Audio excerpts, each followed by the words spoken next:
কলিয়াবৰত ফাট মেলিছে এজেপি বিজেপি মিত্ৰতাৰ আৰু ২৬ৰ নিৰ্বাচনৰ পূৰ্বে দূৰত্ব বাঢ়িছে নেকি মিত্ৰজোঁটৰ অগপৰ দখলত থকা সমষ্টিটোত বিজেপিৰ সভা আৰু চুবুৰীয়া ৰাজনৈতিক সভা বিজেপিৰ কেশৱ মহন্তৰ সমষ্টিত বিজেপিয়ে প্ৰদান কৰিব নেকি প্ৰাৰ্থী তাকে লৈ সৰব চৰ্চা চলিছে সমষ্টিটোত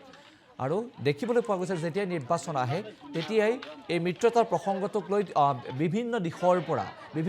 পৰা বিভিন্ন আলোকপাত হোৱা দেখিবলৈ পোৱা যায় এজেপি বিজেপি মিত্ৰতাক লৈ বিভিন্ন সময়ত মতবিৰোধ দেখিবলৈ পোৱা যায় আৰু বিশেষকৈ কিছু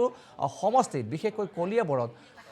মিত্ৰতাত ফাট মেলা বুলি এবাৰ চৰ্চা ইতিমধ্যে আৰম্ভ হৈছে বিভিন্ন সময়ত দেখিবলৈ পোৱা যায় যে য'ত এটা সময়ত অগপৰ দুৰ্গ থাকে তাত যেতিয়া বিজেপিয়ে নিজৰ প্ৰক্ষেপিত প্ৰাৰ্থীৰ কথা ঘোষণা কৰে তেতিয়াই এজেপি আৰু বিজেপিৰ মাজত মিত্ৰতাক লৈ মনোমালিন্য বা সংঘাতৰ সূত্ৰপাত হোৱা দেখিবলৈ পোৱা যায় এবাৰ কলিয়াবৰ সমষ্টিত যেন এজেপি আৰু বিজেপিৰ মিত্ৰতাৰ এক প্ৰকাৰ ফাট মেলা দেখিবলৈ পোৱা গৈছে আৰু সমগ্ৰ বিষয়টোক লৈ যেন নিৰ্বাচনৰ প্ৰাক মুহূৰ্তত এইবাৰ দূৰত্ব বৃদ্ধি পাইছে সমষ্টিটোত চুবুৰীয়ে ৰাজনৈতিক সভা আয়োজন কৰিছে ভাৰতীয় জনতা পাৰ্টিয়ে আৰু তাকে লৈ সৰব চৰ্চা চলিছে এতিয়া সমষ্টিটোত কিন্তু পৰৱৰ্তী সময়ত কোনে পাব প্ৰাৰ্থিত্ব সেয়া হ'ব চৰ্চাৰ বিষয় স্বাভাৱিক গতিত এক ৰাজনৈতিক দলে সদায়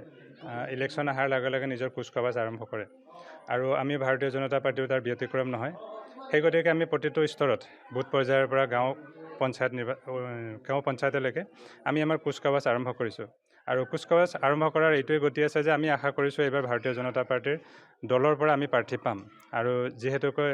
যদি কালি আমাক প্ৰাৰ্থী দিয়া যায় তেতিয়া আমি শক্তিশালীভাৱে স্থিতি ৰাখিব লাগিব সেই গতিকে আমাৰ সংগঠন শক্তিশালী কৰি ৰাখিবৰ কাৰণে বুথ পৰ্যায়ত পঞ্চায়ত পৰ্যায়ত আমি এক বিশেষ সাংগঠনিক সভা আয়োজন কৰি আহিছোঁ আৰু সকলো দলীয় কাৰ্যকৰ্তাক মাতি আমি একত্ৰিত হৈ পেলাই ইলেকশ্যন খেলিবৰ কাৰণে প্ৰস্তুতি আৰম্ভ কৰিছোঁ কলিয়াবৰত ফাট মেলিছে এজেপি বিজেপি মিত্ৰতাৰ আৰু ২৬ৰ নিৰ্বাচনৰ পূৰ্বে দূৰত্ব বাঢ়িছে নেকি মিত্ৰজোঁটৰ অগপৰ দখলত থকা সমষ্টিটোত বিজেপিৰ সভা আৰু চুবুৰীয়া ৰাজনৈতিক সভা বিজেপিৰ কেশৱ মহন্তৰ সমষ্টিত বিজেপিয়ে প্ৰদান কৰিব নেকি প্ৰাৰ্থী তাকে লৈ সৰব চৰ্চা চলিছে সমষ্টিটোত আৰু দেখিবলৈ পোৱা গৈছে যেতিয়াই নিৰ্বাচন আহে তেতিয়াই এই মিত্ৰতাৰ প্ৰসংগটোক লৈ বিভিন্ন দিশৰ পৰা বিভিন্ন আলোকপাত হোৱা দেখিবলৈ পোৱা যায় এজেপি বিজেপি মিত্ৰতাক লৈ বিভিন্ন সময়ত মতবিৰোধ দেখিবলৈ পোৱা যায় আৰু বিশেষকৈ কিছু সমষ্টিত বিশেষকৈ কলিয়াবৰত মিত্ৰতাত ফাট মেলা বুলি এবাৰ চৰ্চা ইতিমধ্যে আৰম্ভ হৈছে বিভিন্ন সময়ত দেখিবলৈ পোৱা যায় যে য'ত এটা সময়ত অগপৰ দুৰ্গ থাকে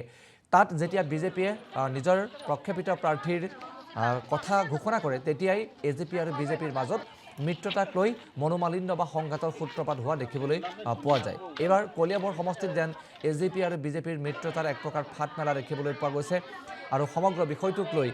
যেন নিৰ্বাচনৰ প্ৰাক মুহূৰ্তত এইবাৰ দূৰত্ব বৃদ্ধি পাইছে সমষ্টিটোত চুবুৰীয়ে ৰাজনৈতিক সভা আয়োজন কৰিছে ভাৰতীয় জনতা পাৰ্টিয়ে আৰু তাকে লৈ সৰব চৰ্চা চলিছে এতিয়া সমষ্টিটোত কিন্তু পৰৱৰ্তী সময়ত কোনে পাব প্ৰাৰ্থিত্ব সেয়া হ'ব চৰ্চাৰ বিষয় স্বাভাৱিক গতিত এক ৰাজনৈতিক দলে সদায় ইলেকশ্যন অহাৰ লগে লগে নিজৰ কুচকাৱাজ আৰম্ভ কৰে আৰু আমি ভাৰতীয় জনতা পাৰ্টিও তাৰ ব্যতিক্ৰম নহয় সেই গতিকে আমি প্ৰতিটো স্তৰত বুথ পৰ্যায়ৰ পৰা গাঁও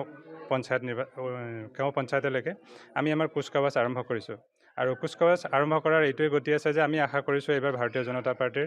দলৰ পৰা আমি প্ৰাৰ্থী পাম আৰু যিহেতুকৈ যদি কালি আমাক প্ৰাৰ্থী দিয়া যায় তেতিয়া আমি শক্তিশালীভাৱে স্থিতি ৰাখিব লাগিব সেই গতিকে আমাৰ সংগঠন শক্তিশালী কৰি ৰাখিবৰ কাৰণে বুথ পৰ্যায়ত পঞ্চায়ত পৰ্যায়ত আমি এক বিশেষ সাংগঠনিক সভা আয়োজন কৰি আহিছোঁ আৰু সকলো দলীয় কাৰ্যকৰ্তাক মাতি আমি একত্ৰিত হৈ পেলাই ইলেকশ্যন খেলিবৰ কাৰণে প্ৰস্তুতি আৰম্ভ কৰিছোঁ